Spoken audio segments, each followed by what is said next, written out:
What if the world itself was never meant to function as it does? What if its violence, confusion, and obedience were not failures of humanity, but features of its design? At the beginning of Christianity, there was no single story of creation. There were competing ones. Some were dangerous, some were erased. The secret book of John was one of them. It did not describe a harmonious universe spoken into order. It described a fracture, a mistake, a system born from error and enforced through authority. This text did not vanish by accident. It was hidden, condemned, declared illegal. Its ideas threatened structures that required obedience, not understanding. In its pages, creation is not sacred by default. Power is not proof of truth.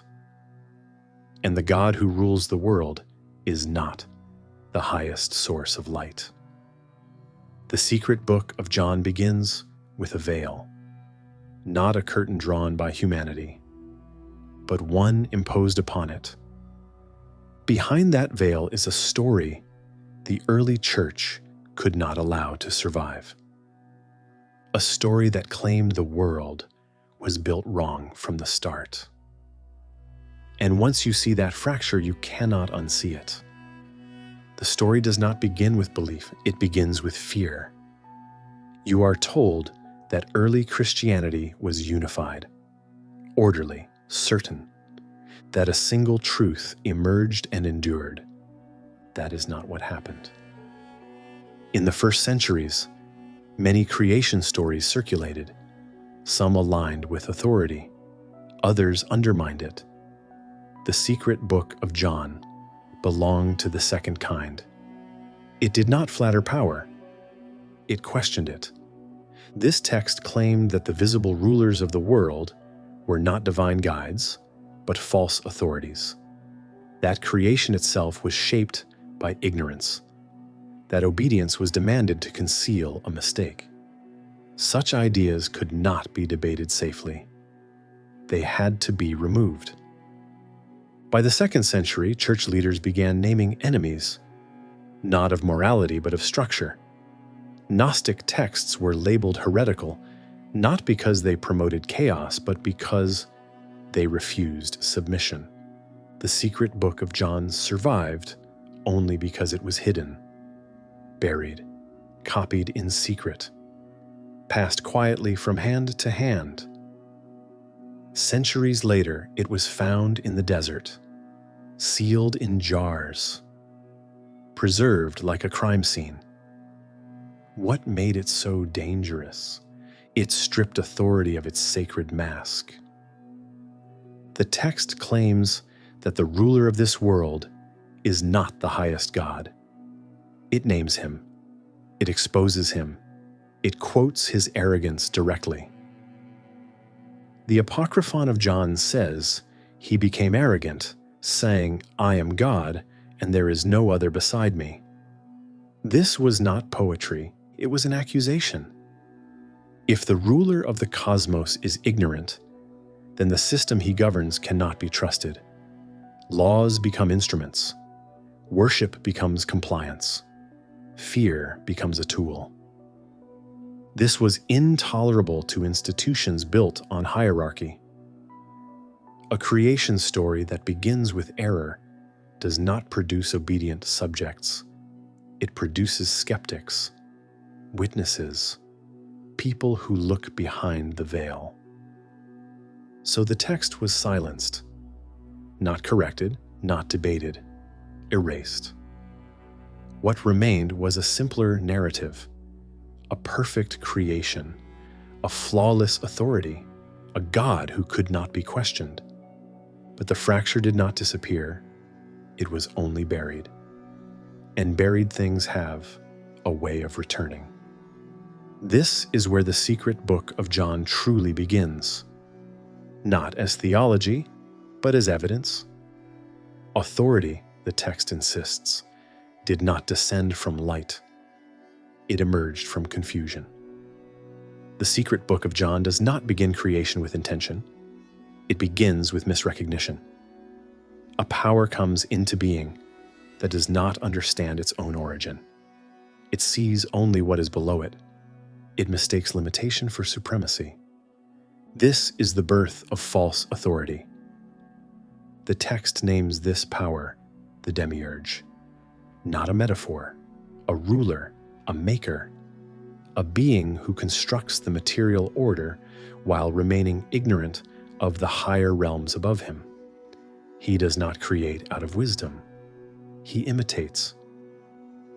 According to the text, the demiurge speaks, first not to bless creation, but to assert control. He became arrogant, saying, "I am God, and there is no other beside me." This declaration is not faith.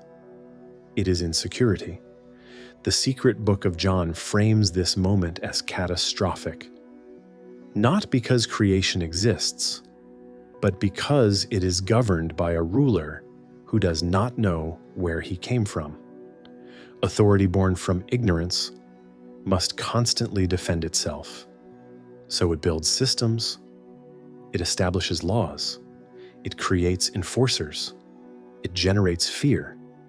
It surrounds itself with subordinate powers called Archons, rulers who extend its will into every layer of the cosmos.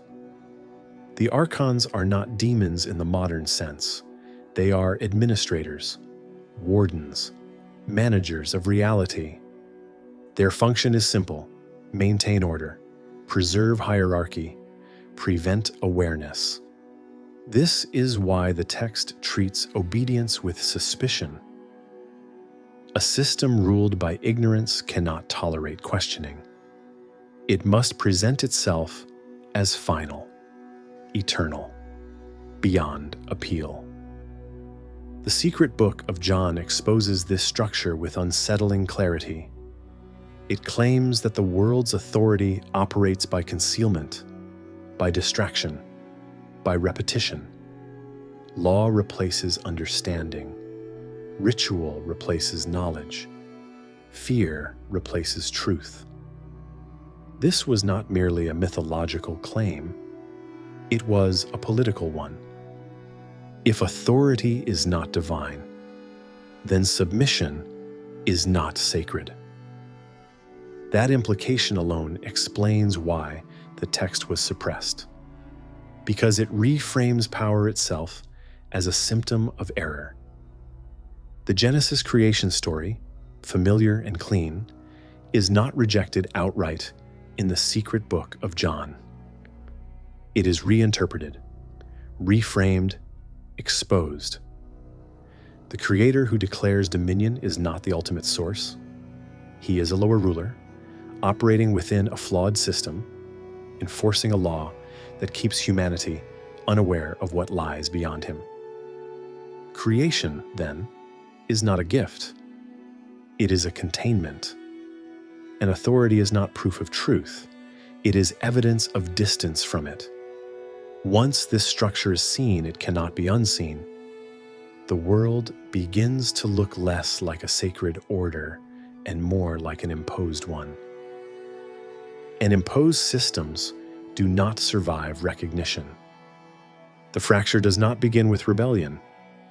It begins with imbalance. The secret book of John does not portray error as evil intent. It presents it as isolation, a moment where wisdom acts alone, without reflection, without consent from the fullness that preceded it. This moment has a name: Sophia. Sophia is not a villain in the text. She is not a fallen angel. She is wisdom itself, existing within the divine fullness, the pleroma. But wisdom, acting without alignment, becomes distortion. The text describes her action carefully. She desires to bring forth something on her own, not out of malice, out of impulse, out of separation. What emerges is not light. It is deficiency. From this error, the demiurge comes into being. He is not created deliberately.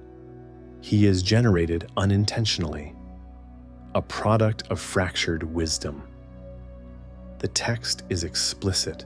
Sophia did not recognize what she had produced, and what she produced did not recognize its source. This mutual blindness is the origin of the world.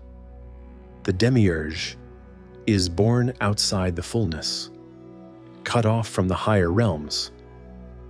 He possesses power, but not understanding, energy, but not insight. This is why he mistakes himself for the highest authority. Ignorance, when isolated, always does. He did not see anything else except the darkness that surrounded him. The text frames this not as cruelty, but as tragedy. A ruler born blind to light will govern as if light does not exist. From this point forward, creation is shaped by error layered upon error. The demiurge forms the material cosmos as a reflection of higher patterns he cannot fully perceive. The result is a distorted imitation, order without wisdom, structure without truth.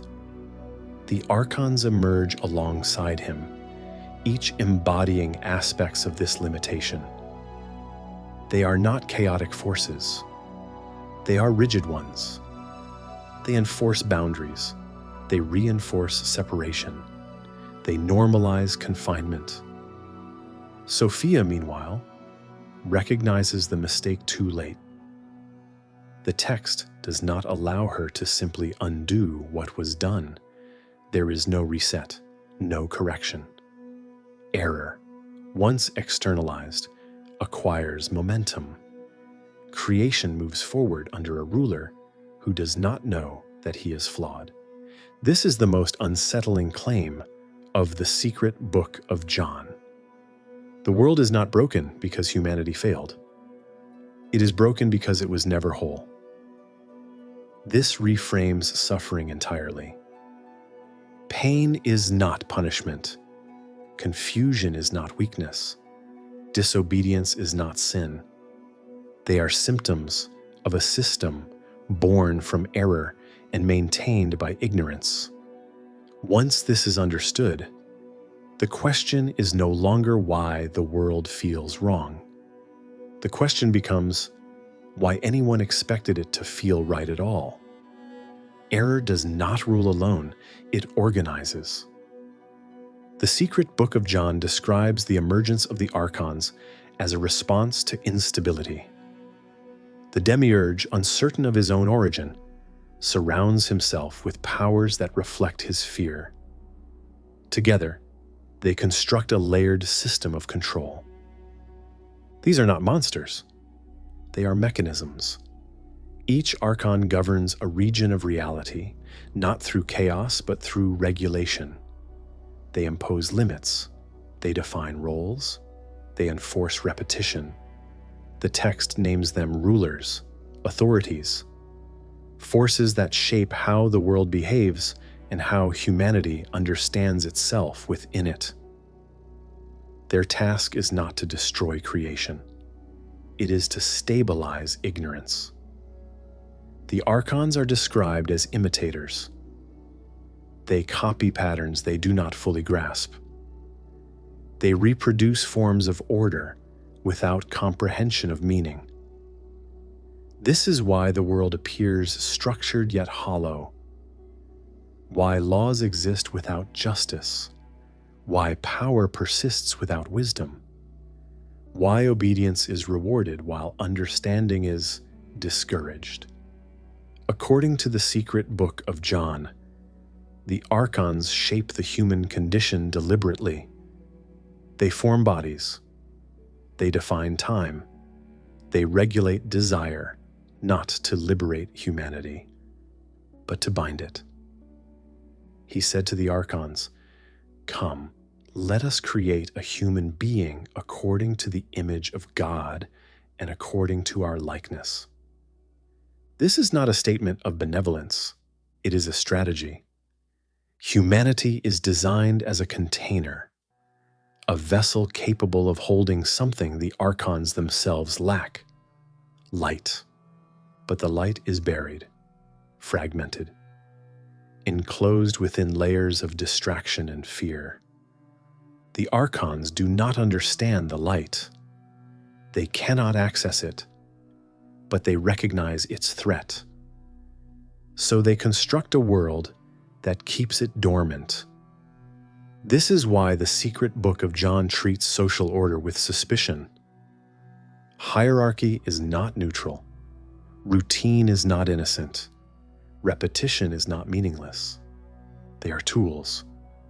A world governed by Archons does not need constant violence.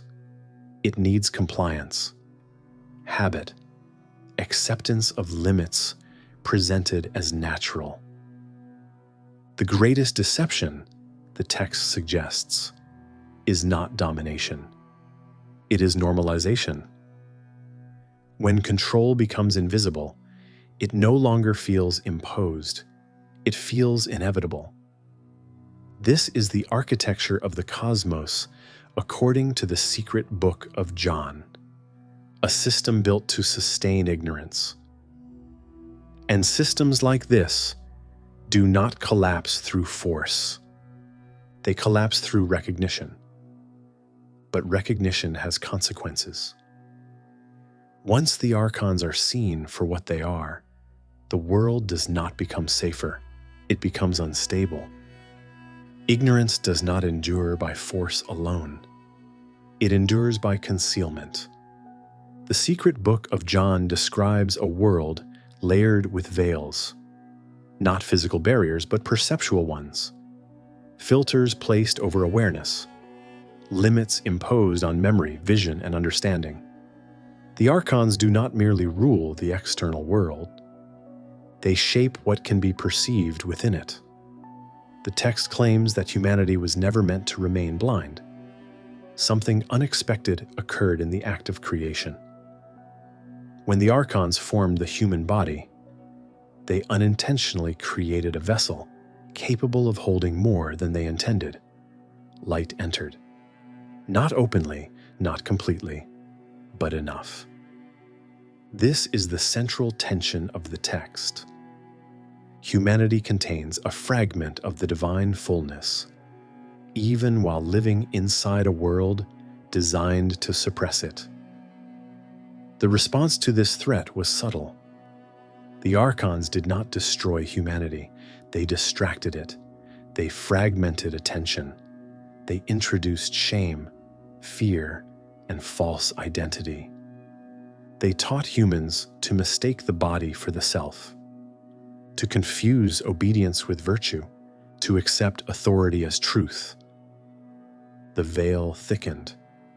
Knowledge became externalized. Sacred texts replaced direct knowing. Ritual replaced insight. Commandments replaced understanding. The secret book of John presents this not as spiritual guidance, but as containment strategy. A population that seeks permission will never seek origin. Even language becomes part of the veil. Words are repeated until they lose meaning. Stories are simplified until complexity disappears. Questions are reframed as temptations. Over time, the fracture becomes invisible. The world no longer feels imposed. It feels normal. This is why awakening in the text is described not as enlightenment, but as remembrance. To remember is to recognize the veil. And recognition is dangerous. Because once the veil is seen, authority weakens, systems falter, obedience loses its sacred weight. The secret book of John does not promise escape. It does not offer comfort. It offers clarity. And clarity is destabilizing. It strips meaning from what once felt absolute. It reveals the constructed nature of what was presented as eternal. The veil was never meant to be lifted all at once. It frays. And in the spaces where it thins, unease enters. Not peace, unease. Because to see the world as it is, rather than as it claims to be, is to stand without guarantees. And the text leaves you there. Recognition does not arrive as revelation, it arrives as disturbance. The secret book of John describes awakening as a moment of misalignment, a subtle refusal to fully inhabit the world as it presents itself. Something feels off. Familiar structures lose their certainty. Authority no longer settles the mind. This recognition is not taught. It is triggered. The text suggests that fragments of light within humanity respond to reminders, not commands, not doctrines. Remembrance is activated when the veil thins just enough for contradiction to appear. You notice that obedience feels hollow, that explanations no longer explain, that the world demands loyalty but offers no truth in return. This is why recognition is treated as a threat. A system built on ignorance cannot tolerate awareness. Even partial awareness destabilizes it. The Archons rely on predictability. Recognition introduces deviation. Those who recognize do not immediately rebel. They hesitate, they pause, they stop responding automatically. That pause is dangerous. The secret book of John frames recognition as irreversible. Once the structure of authority is seen as imposed rather than natural, it cannot regain its former power. Fear loses its coherence. Commands lose their weight. This does not bring relief. It brings exposure. The text is careful here. It does not promise liberation. It does not claim that recognition restores harmony. Instead, it describes a widening gap between the individual and the world. The recognized cannot fully return to ignorance. But they cannot yet leave the system either. They exist in tension. This is where unease becomes permanent, meaning no longer arrives ready-made. Identity feels provisional. The world continues to function, but it feels staged, rehearsed, maintained. The secret book of John does not resolve this condition. It insists that recognition is not an ending.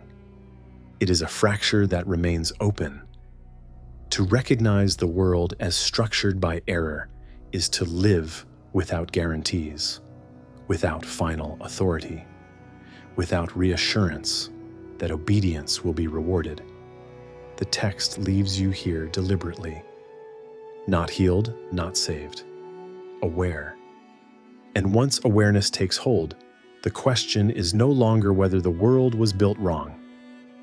The question is what continues to benefit from pretending that it was built right. The secret book of John does not end with repair. It ends with exposure. It leaves the fracture visible, the veil thinner but not removed. You are not told how to escape the system. You are shown how it operates. And that knowledge lingers. A world born from error cannot be perfected by obedience. Authority born from ignorance cannot become wise through repetition. The text offers no comfort here, only orientation. It suggests that what matters is not belief, but recognition, not submission, but remembrance, not answers, but the refusal to accept false closure. Sophia's role does not conclude in these pages. Her error is named, but its consequences remain unfinished. What she lost, what she sought to recover, and how that recovery unfolds This is not yet revealed. That silence is intentional. If this story unsettled you, let it remain unsettled. Follow the thread quietly. Return when the veil thins again. There is more to remember. The light was never lost, only waiting to be remembered.